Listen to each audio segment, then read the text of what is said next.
So we have Antonio Marquez from Sabe el Diablo and Felix Martriz for Gone. Welcome, guys. Thank you. Thanks for having me. It's great being here.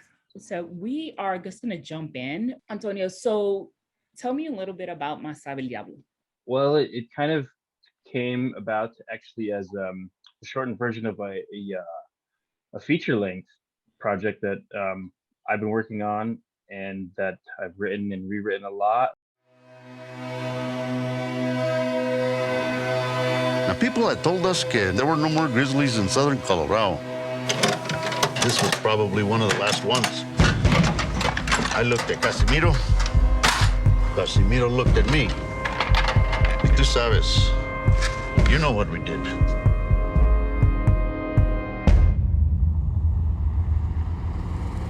Well, it was way high up in the Siren Peaks where the yellow pines grow tall.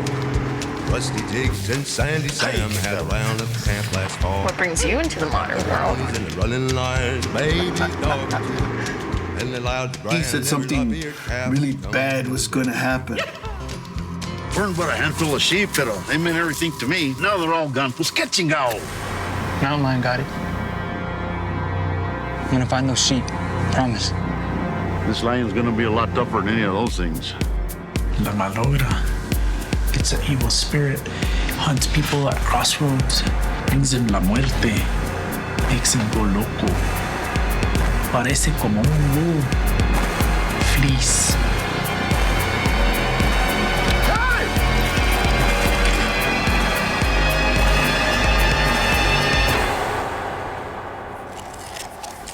This place will swallow you up.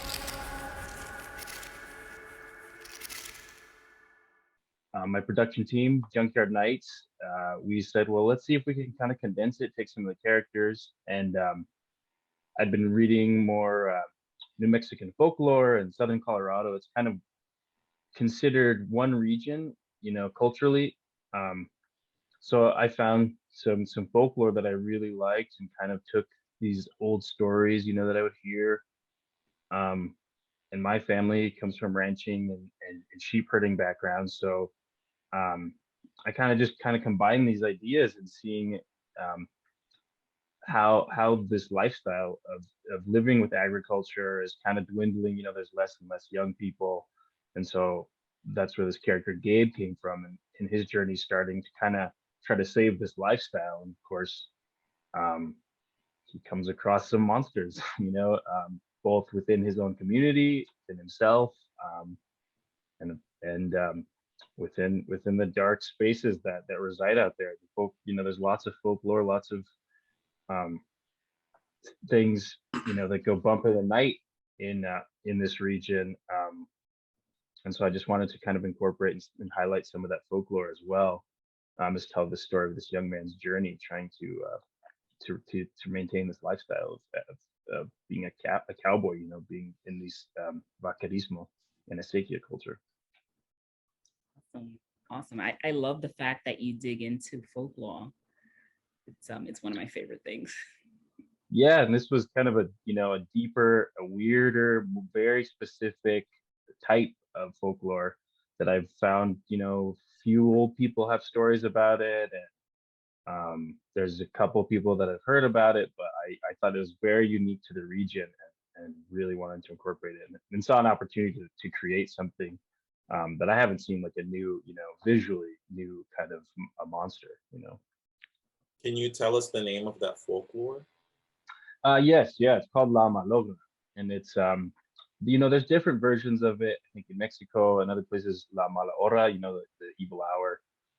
It's a crossroads, classic crossroads kind of monster. But this particular one of Mexico incorporates sheep herding culture, and it describes it. There's places actually southern New Mexico that describe it as cottonwood. Cotton, you know, these trees drop this cottonwood. A lot of people are allergic, and it collects and attacks people. But in northern New Mexico and southern Colorado, it's the sheep's wool, and it's described as a ball of wool that grows and shrinks as it does, and sometimes it appears as a human, and it signals madness and death and just, you know, bad things. And so I kind of incorporated all these ideas and tried to have it, be a transmogrifying kind of a thing. Awesome. And had a lot of great help too, with all the craftspeople who worked on it and helped bring it to life. Yeah. No sheep were harmed in the making of that film, right? No sheep. Yeah, there was an old paisano who helped us wrangle them though. Don Gregorio Villa. He was like the sheep herding guy. Like I talked to him, his hands were gnarled and at the end he had caught these big rams and stuff that we had to release.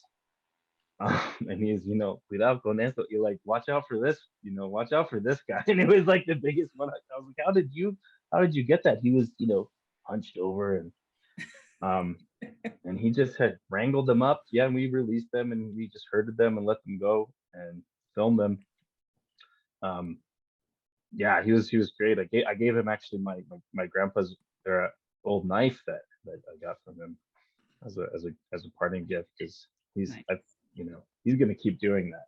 That's his life. Incredible. Yeah, and no sheep were harmed. Felix, tell us about your film. Oh, really fast. Just to piggyback off, or just to like kind of bridge it. Antonio, your film is fantastic, man. I've screened with you in a couple of festivals, and yeah, I really enjoy watching your film. Yeah, thank you. I appreciate it. Great seeing you. I enjoyed your conversation too with Danny. It was like months ago, but yeah, right on, man. Yay, we're fans of each other. That's awesome. Well, I have a film here titled Gone, and let me see, how can I start this? So what the story is about, it's basically about children that are kind of taken away from their parents, and they're kind of disappeared, and they kind of just vanish and get put somewhere else that we don't know, right? So it's kind of the point of view from the parents' perspective of where do they go? What happens? That's what the idea is. What we're actually seeing in the film is we're putting that on its head, and we're making it we're making it, instead of it being the immigrant children, migrant children, it's actually the kids of the people that run, or the guards that run these facilities. So those are the kids that are being disappeared.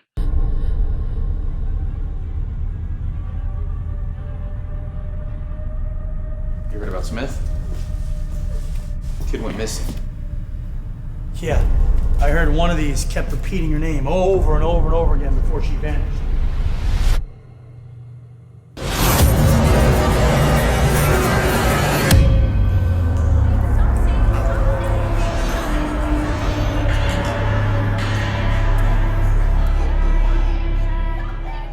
The reason for that approach is just kind of the accountability factor of what's going on out there, and kind of how we easily turn a blind eye to all of these horrors and all of these things that are happening in daily life. And I come from a short film director, and I've always been fascinated with social justice films, and all my films kind of touch on that. Actually, the last one before this one was titled Kiko, and that one was a straight drama, but with my composer, we added elements of horror. I'm going to give a shout out to Sergio, because he's the same composer for this one, Sergio Torres.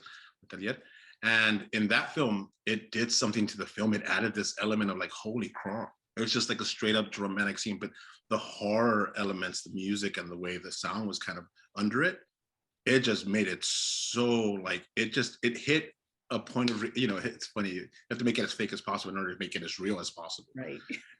It just became something else. Like, just as transcended what I originally had envisioned. And it's just like, whoa, you start thinking about like how films are directed and made, and us kind of purists are just kind of going for performance and just trying to catch that tone, and then the edifice of just like popping everything else in layered comes after. But luckily, going into this film, I really wanted to tackle the subject of the kids at the border that they're being taken away and putting in cages. It's pretty impactful for all of us. So it was one of these details, like, how do I approach that? And I wrote a story, and it was through my producer, Michael, who just said, what if we do this? What if it's this, add this, like this little horror element to it? And I was, again, already kind of in that lineage of thinking of like, yeah, I would really like that for it to be more impactful. And that's how it became a genre piece. And, again, with its place, and I was still able to tell the same story I think just in a way more effective way, of a little girl that is inside one of these cages already, and for some reason she has the power to disappear the children with the cards. And that's what my film is about. So it's a short film. It's a very, very short. I think it's the shortest one in the block. And it's the shortest one I've ever made. So it's really interesting because I'm like, dude, you can't talk more than the length of the film. I mean, kudos to you though for condensing it. I'm still trying to master that, you know, nice tight storytelling. So well done. Well, thank you, brother. Yeah. Takes a while. It takes a while, man. My first short films were like 45 minutes, you know. Short films are 45 minutes, and it's like I got there. I finally made it. So, well, Felix, if this makes you feel any better, you know, the Shining is what, like a 2.5 hour film. That's and we've been talking about that film for years. So true. And you know that is the best part about making a film or making a short for me. It's like the conversation, if done right, the conversation goes on way after it. And it's kind of like, you know, knowing how to get in and knowing how to get out without, you know, before overstaying your welcome. And I feel like this film kind of does, and it kind of, from what I've gathered from audiences, it leaves them wanting more, which is a great place to be. A great place to be. So, yeah. But what I like about what y'all are doing is that you're taking things that are very personal to you and using the genre of horror to explore those themes. Do y'all want to talk a little bit about that?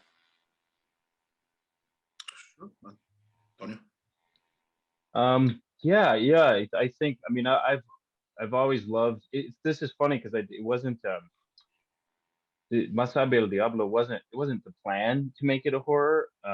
It just kind of I just realized that I had fascination for that particular piece of folklore and then the story of the sheep herd. It just seemed like the perfect kind of time to incorporate it. That being said, yeah, I've always loved, I mean, The Shining is definitely one of my favorite movies. I watch it once or maybe sometimes even twice a year. And I don't remember who said it, but, you know, it might have been like Dan Harmon or somebody like that. But anyway, but this thing like, well, you can tell a love story or you can tell a love story with King Kong. Like, why wouldn't I want to tell the love story and get King Kong as well, you know?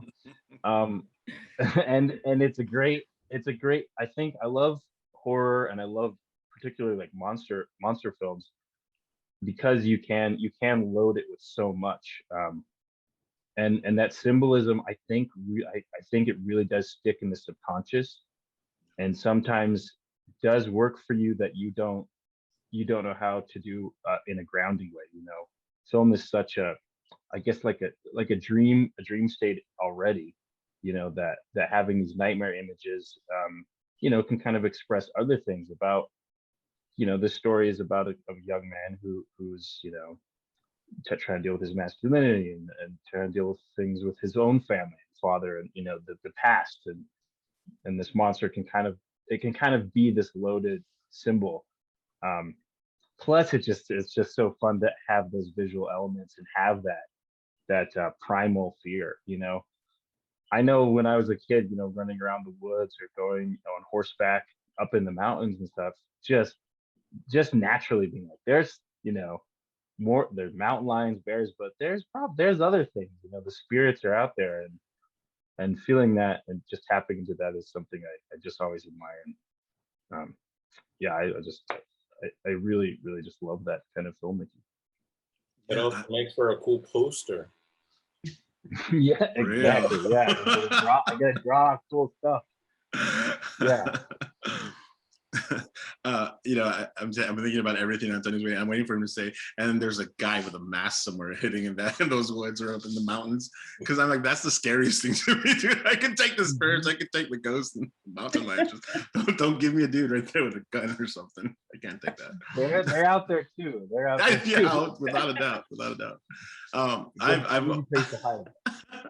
I've always been a fan of the genre, especially the horror genre. I think I probably grew up watching Night of the Living Dead more than any other movie, you know, and then coming up from, you know, a Latino household with my dad and my mom, and more than that, Todos Mis Tíos were all just watching action films nonstop, you know, and it's like you kind of take the good with the bad, and you kind of learn like, God, this is a crappy action film as opposed to this great action film. It's like, wait, what is the difference to some people? They really don't get it.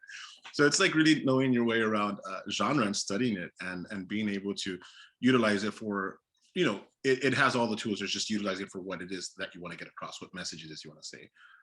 The horror genre itself has so many elements of just a specific language that you could translate, you know, even just positioning the person, the actor, the monster, whatever it is, in the right place. And it just kind of messes with our subconscious. It's funny that Antonio mentions that because I think back of his dinner or his table with the parents and everybody eating. And for some reason, it has nothing to do with Eraserhead or nothing like the Eraserhead scene. But for some reason, it has that feel for me, that tone. Do you know what I mean? It has that kind of weird awkwardness of just like, oh, something's off. Yeah, yeah, definitely. I mean, we wanted to, you know, the flies buzzing and right, just, yeah. We did want it to feel kind of like, you know, he's passed through the rabbit hole, and you know, sure. He's just gone through something, and now, like he's having dinner, like. So we did want to play with that kind of weird, that uncomfortable, just off feeling. You know, did I see what I saw? Now I just have to pretend like everything's all right. And really, now he's really in it, right? Yeah. Yeah, and so it's the blocking of the staging of like the certain scenes, right? How like what like the tools that we have to actually kind of push across the little girl just in my movie, the little girl just standing there. You know, I had this whole elaborate thing of how I wanted to shoot her crouched and this and that. And at the end of the day, I'm like, oh, dude, no, just her standing in the middle of the cage. That works really well. I don't have to do more than that. And that's kind of like the Kubrick stare, like that. Mm-hmm. And I think Anthony Hopkins talks about like how he unlocked playing Lecter was that stillness, like just it's actually more unsettling sometimes when you know that calmness and stillness. So yeah, man, just playing off those images. Yeah, so big genre fan, and I think there's so much to do and so much to say, and it keeps getting pushed forward more and more with everything that we're doing, and you know, we've come a long way from just like the basic kind of idea of, you know, and I think Night of the Living Dead probably still holds up with, you know, with this kind of commentary on racism and what it is and who we are as Americans. And, you know, but you compare that to Get Out, and it's just like, you know, you have these two beasts of films that are just amazing, but you see it evolved, you know, within the same kind of space. Mm-hmm. And it's like what we can do now. I mean, The Sunken Place, holy crap, when we saw The Sunken Place in the theater for the first time, I was like, why has nobody ever done this? What? How have I missed? How has 100 years of film not accomplished this moment? It's amazing though, so it's great, and yeah, I'm really happy to be in the genre. And I've actually been writing more in the horror genre now, because again, it gives us so much space to like explore and so many more things to do with, you know, and accomplish. So. Yeah. There are two things that you guys both brought up. I want to go back to kind of exploring new things that how could we have missed this on screen? There's so many missed opportunities. So I want to go back to that. But I do want to touch on something that you both brought up, which is kind of once you develop a team to tell this story, it takes on a life of its own. So as a writer and as a director, and the things that we put in terms of just the storyboards and even rehearsal, once we're actually in the field, you have so many people collaborating to make this a better vision, that it elevates that. So I know that you, Felix and Antonio, you both mentioned having a crew of people to elevate that and making changes on the fly because it just works. How do you go about building your team? That's my first question. And the second question is, how much do you trust in terms of the collaboration on set? You want me to go? I have a very small team, so I can really talk faster in the sense of just I work with the same people over and over again. This was the first time that I've actually worked with a couple of different people, but my DP is the same one, so we kind of have that shorthand of like, okay, let's go for this, go for that. So that trust, you know, you have like for me, without him, the composer was another person who's just like kind of elevates it and takes it to a different place. I'm always writer, director, and editor. So I kind of, you know, I kind of trust myself, I guess, in the sense of just, being able, it's not a control freak thing. It's just like, I have a very specific vision and I want to make sure it goes. That doesn't mean, that it's gold, because then it goes to the producers and it goes to, the co-producers, and then they're like, oh, dude, this is this or this, that, tightening it up and making it better. But again, it's having that trust with the people that you surround yourself with. And one of my co-producers, Yamara, they are the ones that came up at the very tail end of the song. They're like, why isn't this like tint of green? Like you need to tint this film, dude. And I'm like, oh, dude, you're totally right. Like we were going for that night look, and then that tint of green just kind of took it to that other place, that other realm. It's like, oh, of course, you know what I mean? So it's like, it's always being open. As far as my case, it's always being open to suggestions up until the very end, and from beginning to end, and working tight with everybody. Michael, God bless him, man. He and his wife, actually, she's co-producer. They were the ones that grabbed all the kids, for the scene where they were in the cage. That's like the first time I've actually just walked into set and just like, here we go. And it's like, oh my God, that's amazing. This is awesome. All I have to do is worry about directing. Yes. But I'm usually like trying to juggle so many things. So yeah, it was without that kind of safety of just having that crew that you could depend on and count on. It takes it somewhere different, it takes it somewhere different. And I'm really fortunate and lucky to have people that I've worked with in the past many times, and people that I worked with the first time that just brought so much and gave so much trust and allowed me to trust them in return. So yeah, I really like working with a lot of the same people. And if you look at my traders in the past, like you see a lot of the same actors also for that same reason. So that's how it's great. It's great to get that shorthand. It's great to have that team. And I've at least similar for like the core also. DP is the same, and the co-producer, my co-director, both those guys, I mean, we were like making mini DV bad gangster movie horror things when we were like 13, so we know we have similar tastes, so we can reference things in shorthand, and we talk through the whole film beforehand. The DP, especially, we've done a lot of work together all through college, so he knows what we're shooting, he knows what we're doing. And then my co-director, I'd broken my leg in a horse riding accident earlier in 2019 when we shot this, and I was still like on a cane on set, like really limping around.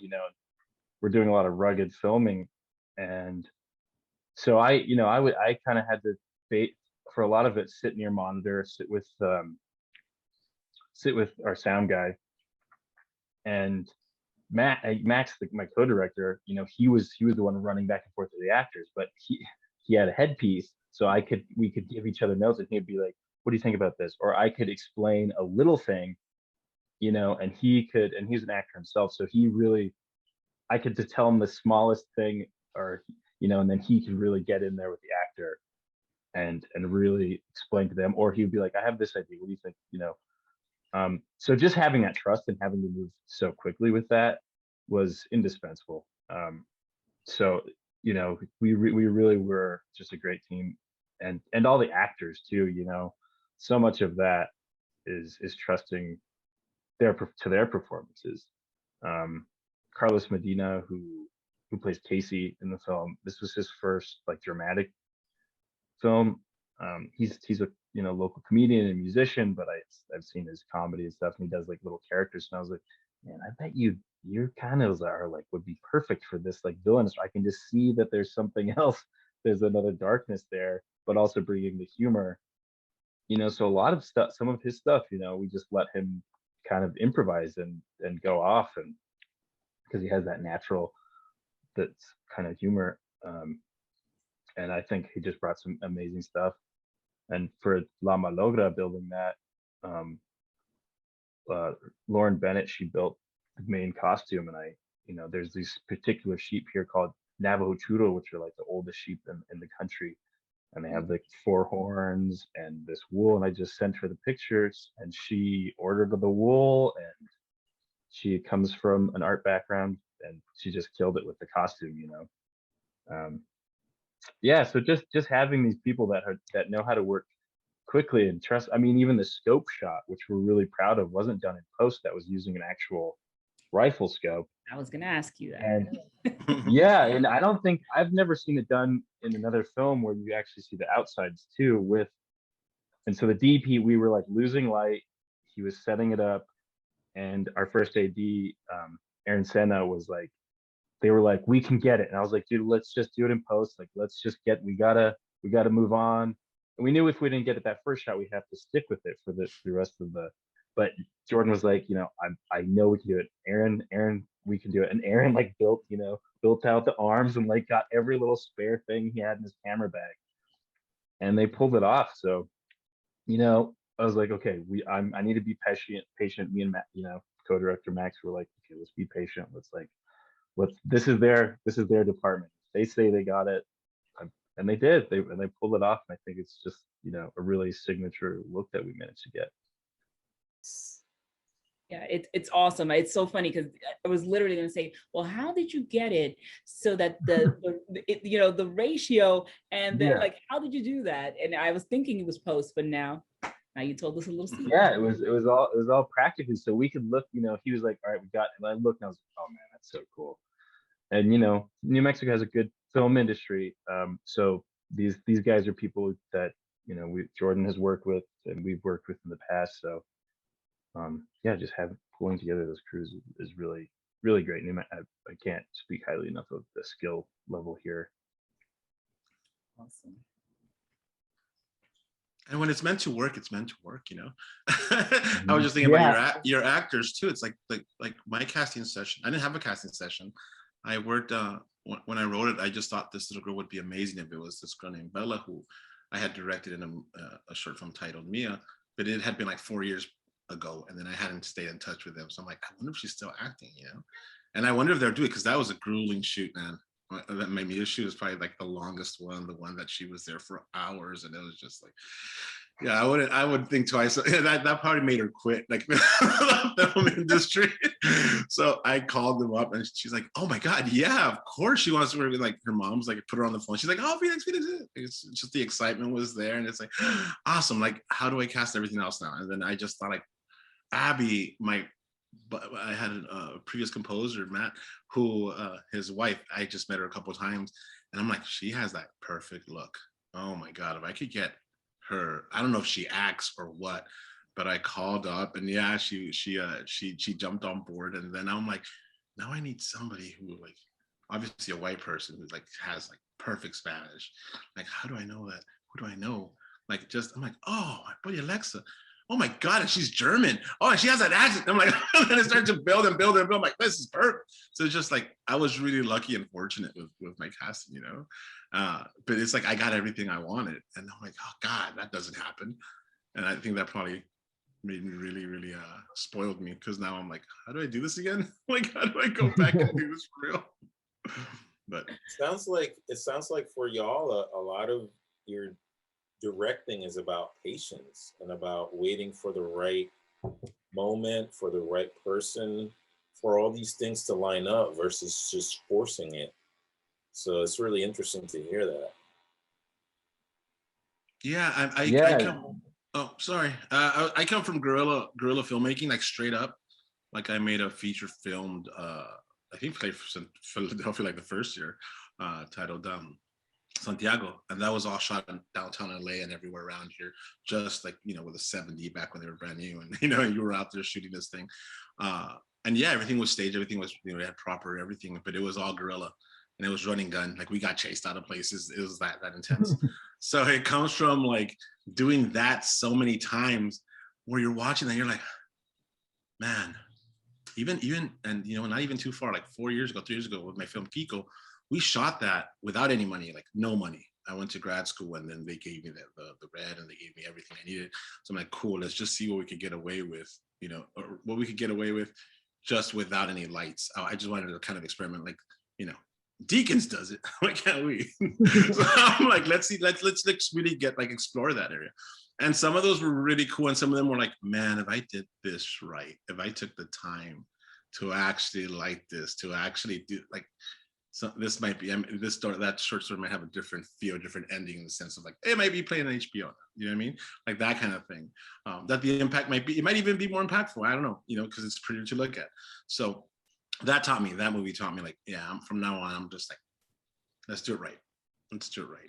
And like I said earlier, you know, being running gun and being guerrilla filmmaking, dude, I was wearing every hat, you know?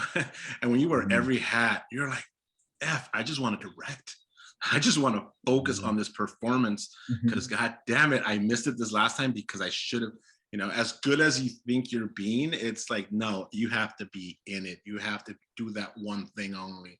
You know, Zack Snyder with the zombie thing, he was his own DP and he just directed the film. And I'm like, man, this movie's kind of a mess because you kind of wanted to be DP and director.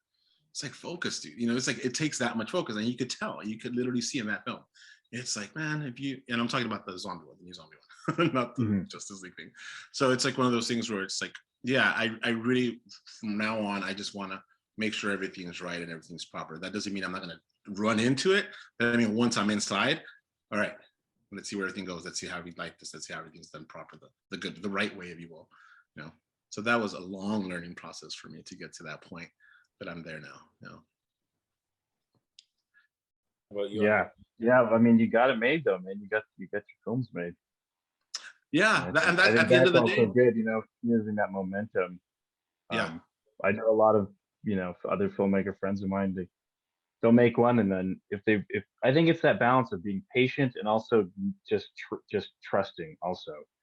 Because some filmmaker friends of mine, they'll make one and then everything's not perfect and they kind of lose momentum and then kind of maybe stop or won't make another film. So this project was definitely a balance between that, where we're like, well, we really want to make a film this summer. We had planned it in winter, and we're like, okay, let's just, whatever happens, let's try to make it. And we stuck to it. We kind of got in my horse accident. I was like in the hospital, or I just got out of the hospital. I guess I was at my grandma's, and I was like, Skyping with the guy my team, and I was like, what do you think? I was like, I don't know if this is gonna happen. But we did, and we said, well, let's do it. I think it actually kind of helped. Yeah. Me focus on something, right? Looking forward to, I'm not gonna just be laying injured forever. I'm gonna make that film, and especially, and then with patience and knowing when to strike. Again, like working with animals is really that's a key thing. And I grew up, I've grown up with the ranching family and worked with cattle and horses. And on our previous film before this, we worked with horses and the sheep. And I knew, the DP was like, well, let's just bring him over here and we'll do this. But I was like, it's not gonna happen, man. We're gonna end up spending a whole day chasing these sheep. So like the women who owned them, the Valdez family, were so awesome. The mother and the two daughters, they really pulled through. They really let us film at their place, and Don Gregorio came to help out. But I knew, we're gonna get a few good shots. Like, let's get camera ready. Wherever we are, they're gonna run away. They see that camera, they're gonna freak. They don't know what that is. They're gonna freak out. They're gonna go the opposite direction. So let's get our actors set. We have a few shots, and let's not force it. We don't, because then somebody's gonna get hurt. We're gonna freak the animals out. Like, you really have to just let livestock do what they're gonna do. Having that calmness and just letting, if we get it, we get it. And luckily we got what we needed. And we didn't have to chase it, and camera get kicked over or whatever. So I think being Latino filmmakers too, we have that. We feel like we don't have that cushion to be just like, oh man, that didn't come out the way I want to. I'm gonna take like a hiatus. I'm just gonna sit this one out for a couple of years. It's like we feel like our stories are important, and we have to go out there and make them happen regardless of what it is. And that was literally how that drove me to make so many short films. Is like, I don't care about the quality at some point. I'm like, I need to tell this story and I want to make this happen. And if I have and I think that kind of passion carries through and pushes through, honestly. It attracts the right people. It brings together those people that are going to go right there to the end with you. And yeah, I feel like that is something that Latino filmmakers have, that we just keep going, we figure it out, and we pray a lot. And we hope a lot. And luckily, the film gods sometimes are on our side. So yes. That's awesome. It's funny because it sounds like your take on, I've never filmed with live animals, but your take on filming with live animals is very much very in line with filming children. Very unpredictable. You practice, you plan it, but someone is cranky, someone's tired, or not everyone, someone's looking in the camera. So it's very similar to working with children. Yes, yeah. Their short we made before this there was a horse though that we were. I was like, all right, this guy, he obviously he was like a star, because I was feeding him grain and leading him in for these shots. So when we would bring him in the morning, he'd be like, all right, where's my he was ready to go. He's like, where's my food? I'm ready to shoot. Let's go. So animals have those just different personalities. So I was like, well, at least we have this horse. We need him to.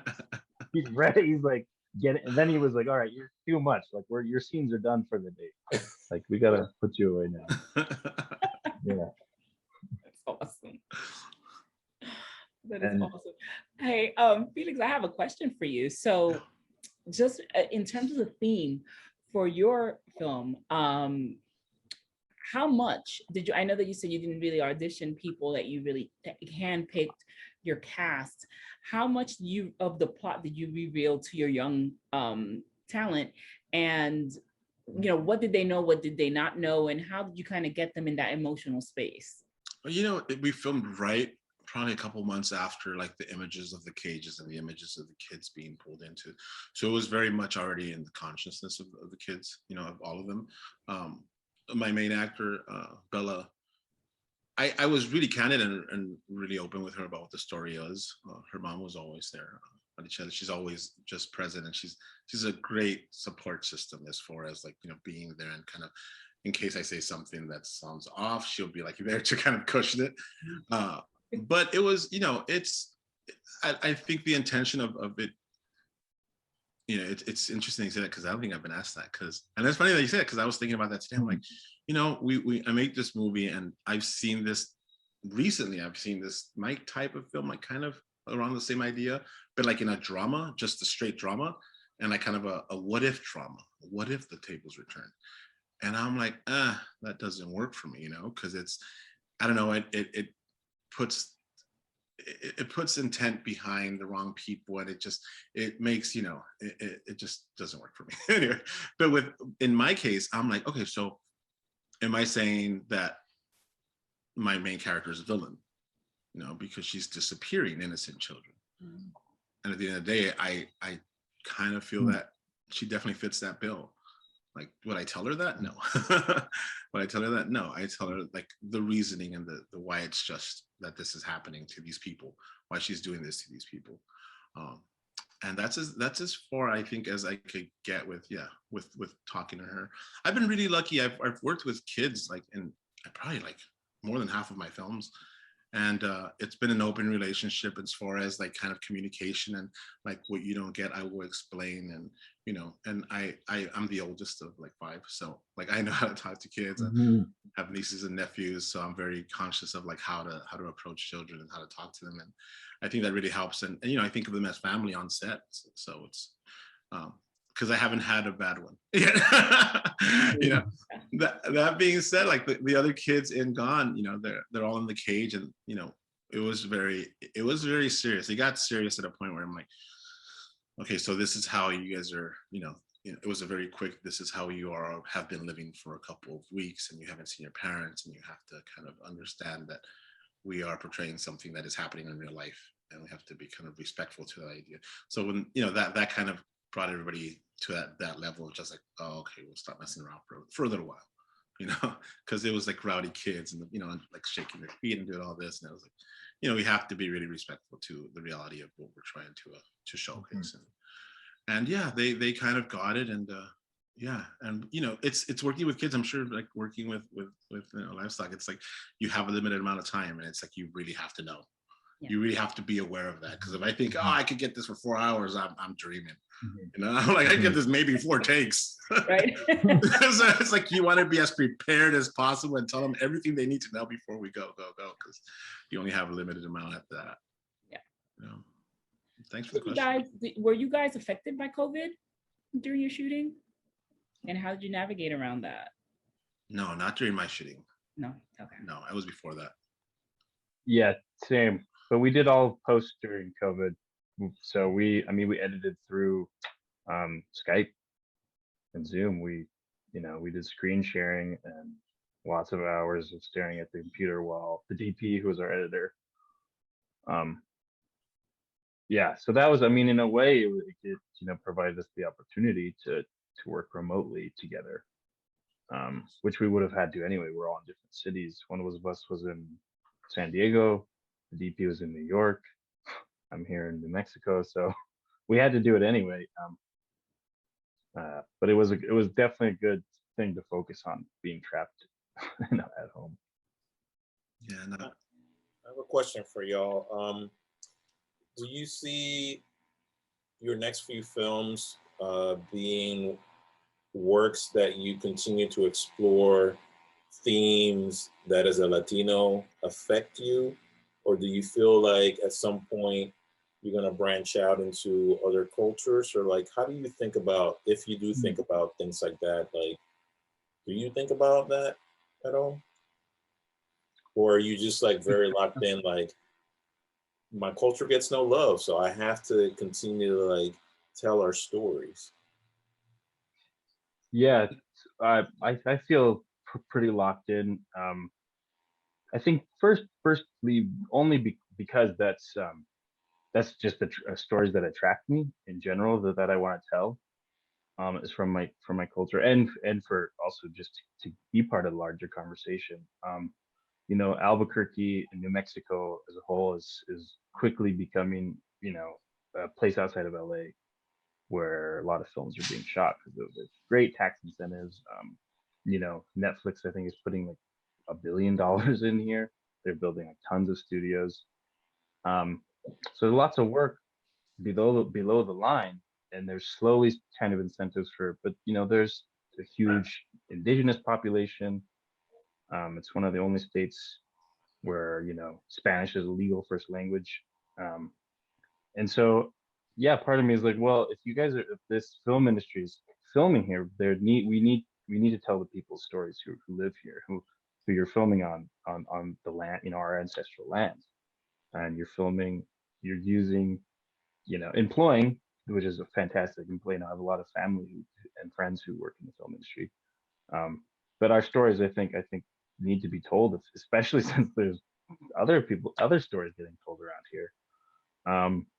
But yeah, I just finished a screenplay about, it's in a genre, but it's a Western, period Western, about this guy named El Fego Baca, who, you know, I grew up playing music and was roommates in college for one of his descendants, Teresa, and he was like a crazy, he should be as known as Billy the Kid, you know, who said he palled around with, but he has an amazing story. He you know, stood up to a bunch of Texans who were coming into New Mexico and kind of pushing around the New Mexicans here and stealing their cattle and shooting up their towns and threatening their lives. And, you know, he famously, when he was like 19, stood up to like 80 cowboys and survived in the longest gunfight in history, you know. Because he famously said, you know, I'll show the Texans there's one Mexican who's not afraid to stand up to them. and he you know, he went into a lot of funny stuff, and, you know, with his family, he didn't speak Spanish. There's all just great little details of his life, and I think that's an amazing story that needs to be told. Especially, you know, I grew up in the West, and Western genre is such a massive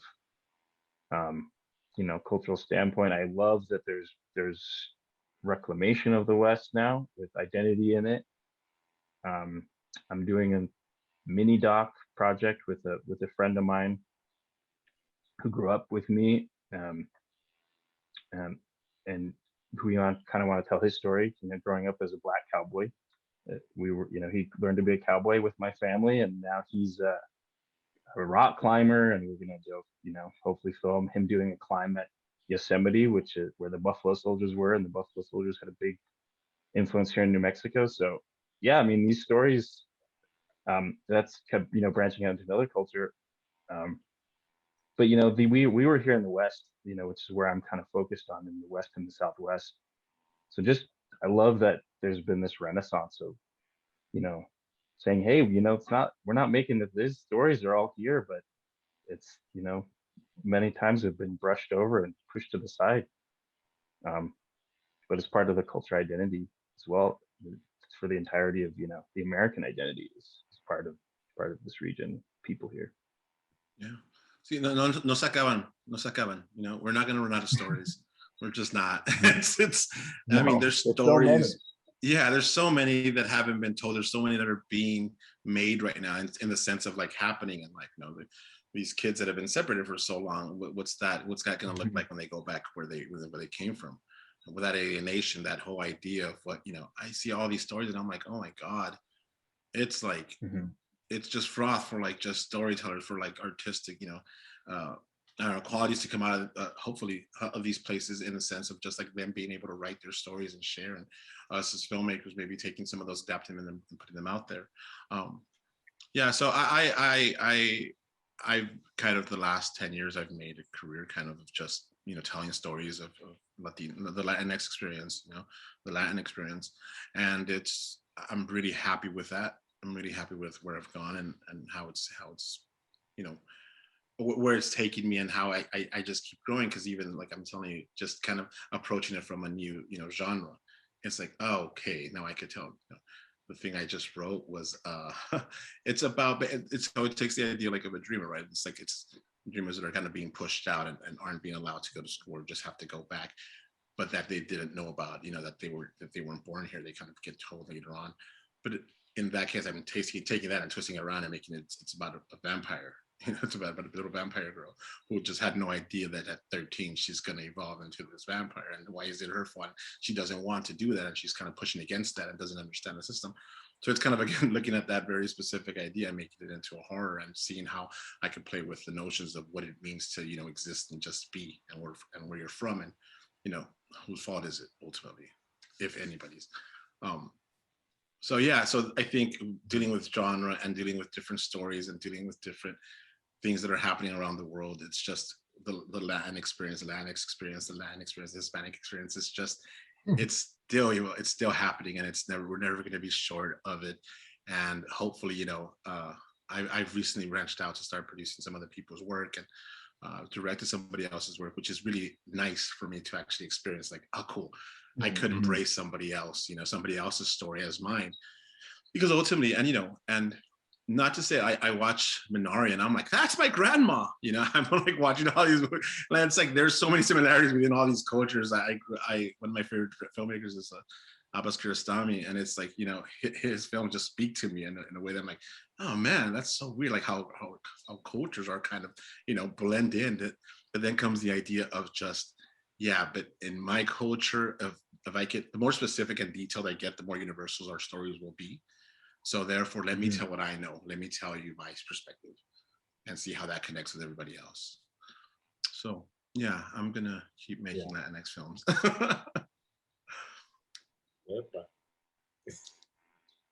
So in closing, Les, do you have any random questions for our guys here?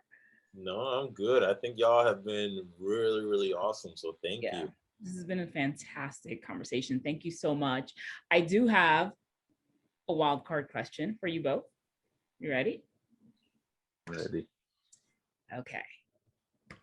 Let's see. What do I want to know? Oh, I'm so excited. Okay. So here, I was like, so I want to know what the last film you saw, but what was this might get you in trouble. So I was originally going to ask, what was the worst film you've seen lately? But I'm not going to go there. I'm not going to go there. So who are you excited, or what films are you excited to see that are coming up? We've had a lot of postponing of just opening film openings. So what are you most excited to see that's coming up or that has been recently released? What's coming out? I'm sorry. Yeah. I'm not in the loop right now. Okay, so then what have you seen lately that's gotten you really excited? It could be any genre, anything, but like what kind of like has fueled you? Like you're like, yeah, that was a great movie. Okay, I do have one. It's an older movie, and I guess it's talked about a lot, but I think it's the first time I watched it front to back was The Fly. And that is like, it's a perfect movie. It's perfect.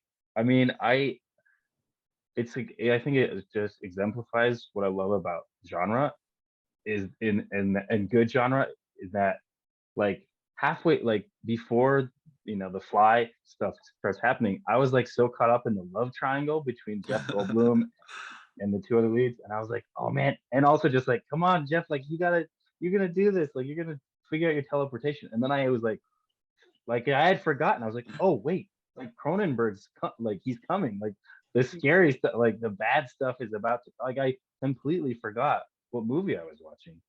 And then when that hit, it just took it to another level. I was gonna like do a double. I was gonna watch Tremors afterwards, and I like was so shaken after finishing it. I was like, oh, I was like gonna open a beer. I was like, oh, I'm gonna go to bed. I'm done. Like that. I need to go to sleep. Like I'm worn out. And that really fueled me. And yeah, it really took me out. So I love that. And actually, I'm helping actually produce another Chicano director from LA, Joey Alvarado, produce a film, but it has like a mute fish in it. Also cool sci-fi horror elements. Very cool. But I was like, writing him, I was like, dude, The Fly, we gotta pull from The Fly, man. It's great. So that really got me excited. And I'm excited for the new Del Toro movie, and the new P.T. Anderson. Probably those are. I think maybe they're not coming out for 2 years. I don't know, but this is a couple.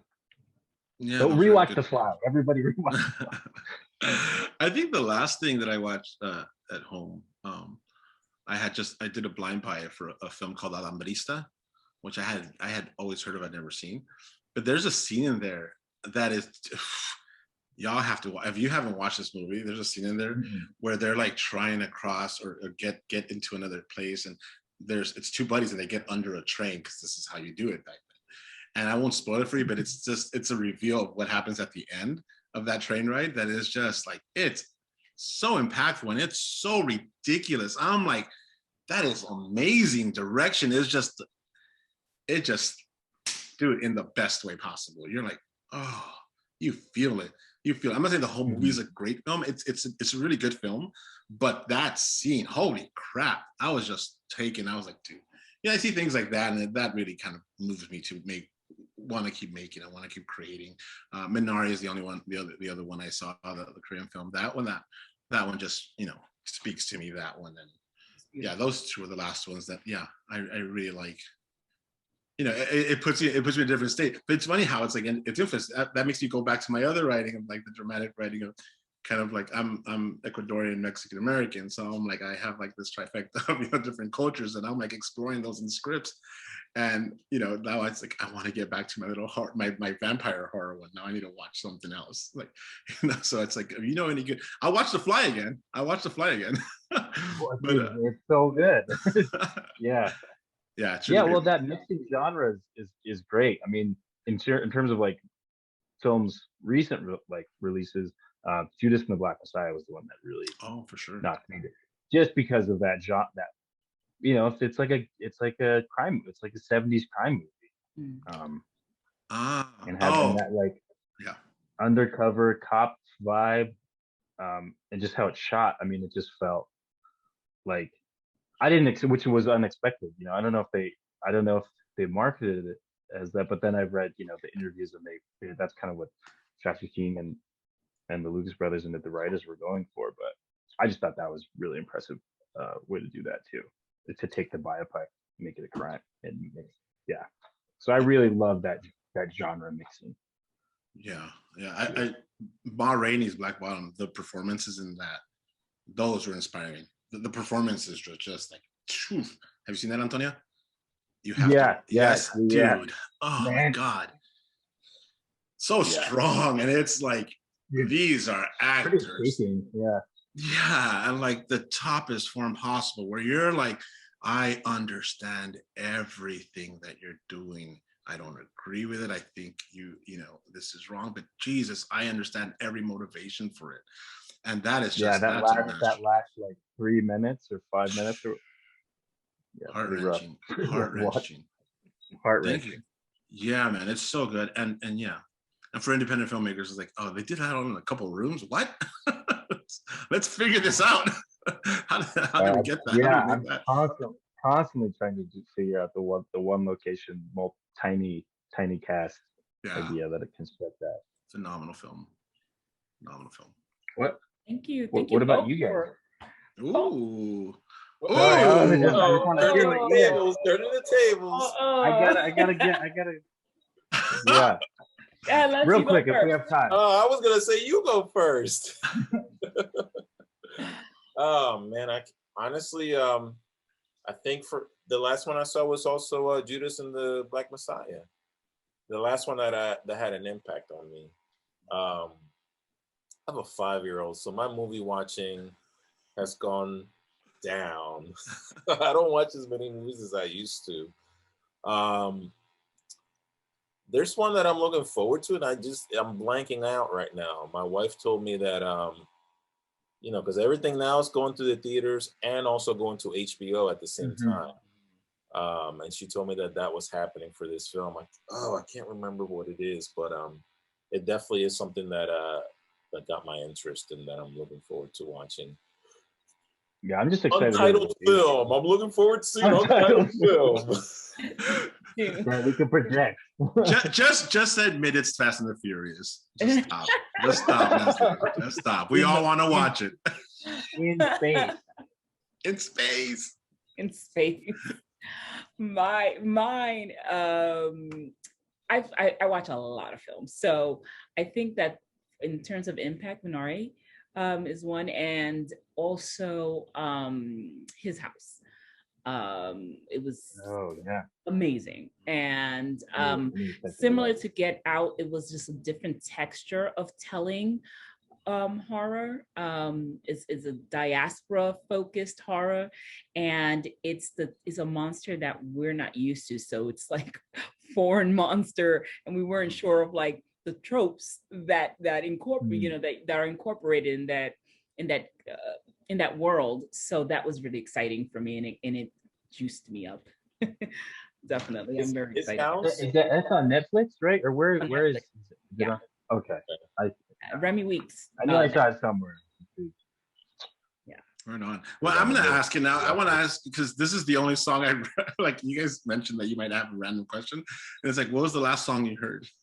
Oh, tell me your last song. I want to know. Well, you guys, starting with you guys, because this is the only one I wrote down. Like, in case they ask me, I'll write this down. Like the last song that we heard, or the last song that we heard that impacted us? No, the last song that you heard. The last one that you heard, because everything impacts us, right? Yeah, exactly. What was the last song that I mean, I don't know about that, because I feel like the last song I heard was a song that my daughter wanted me to play for her. So the Gummy Bear song, I don't know about the Gummy Bear song being something. I guess it did have an impact too. I'm sure, yeah, it feels like it. Hearing you talk about it, it definitely it hit you deep. I have a 1-year-old, and the Coco Melon and songs are. I'll just be like, they'll just hit me, and I'm like, that was just in my brain now. It's it forever. Like I was on a hike. That's great. Yeah, I was on a hike with a few of my buddies, and I was like, oh man, I can't get this children's song out. I feel you. You have many, 5 years old, you said? Yeah. Yeah. So you have a head start on me. So I'm just now like, you know, being more aware and wanting things. So it's wild. Yeah, I have a 7-year-old, so I'm also in that realm of like, oh my God, this music is terrible. But I do get to, whenever I escape to like the supermarket or I get to drive by myself. So the last thing I was just checking, the last thing that I was listening to is Caliucci's latest album. Oh yeah, good tone. Yeah, it is good. I was just listening to like right before I got on here. I play music too with a group of cowboy musicians, and I'm getting ready to play like our first live show like out in a rodeo arena. So nice. Kind of thing. Yeah, I'm really excited to play. But I was listening to Towns Van Zandt. It was at my window. If you ever just want sad country, sad old school cowboy music. Because that's what we need nowadays, right now, Antonio. Yeah. What I need, I don't know. Whatever you need, sad cowboy music. Soy ranchero, soy vaquero. That's true. I wake up to a sentimental mood every morning, like it's like my Spotify song. So it's just like I wake up to that. So I wake up to Duke Ellington every morning. Hence, I have no kids. Can you tell who's the one without kids here? You wake up to what again? I'm sorry? Sentimental Mood. The song from Duke Ellington and John Coltrane. Oh. It's a jazz song. Yeah, that's an amazing song. Just I fell in love with that song. Yeah, dude, exactly why I play it. But that's like your alarm music that wakes you up. Yeah. Oh, you could set on your phone. On your phone, you could set a Spotify song or Spotify, so you wake up with music. We've been taking the phones out of the bedroom, actually. So I got this, like, it's back there. I'm actually in my bedroom. I set up the green screen in the bedroom. You're actually it's one of these. It's this like Philips like alarm lamp that like the light is akin to like the sun coming up. And then I have it set to like nature sounds, you know. That's what I've been waking up to. That's nice. That is nice. Yeah. Right on. I wake up to a crazy owl every morning. Like right after I have a crazy owl. I have a big he's nuts. And I don't know why he's up in the morning, but he's up. And how is COVID's affecting owls too? He doesn't know. Yeah. Like, I'm like, what is wrong with you? He's huge, he's brown. And then he goes to sleep. He just likes to wake me up. He's like, all right, that's my job. Yeah, my I feel like my son and my dogs are in cahoots together. If my son doesn't wake up first, the dogs will wake up and start like wanting food, and then he'll wake up, or vice versa. Like, oh, and it's always very early. I like that owl thing though. That's owl. I like the owl. It's better than a rooster. I gotta take a picture of him because it's ridiculous. But yeah, that's the equivalent to my elatero coming by. I think I take the owl though. I think the owl is just a little softer. It's a little bit more soothing. A little bit, yeah. Well, hey, when you all come to Philly, look us up, all right? Yeah. Oh, absolutely. That's great. great. I love Philly. Awesome, guys. I've never been, so I have to go. You have to come. Definitely. Please let us know. Great. And congratulations on being part of this year's Philadelphia Latino Film Festival. Yeah, congrats. Thank you so much for joining us. Thank you. It's a pleasure. Thank you. Awesome. All right, guys. Thanks, Les. Thanks, Felix. Thank you, fellas. Thank you, Daria. Till next one. Yes. Yeah, see you soon. Adios. Adios.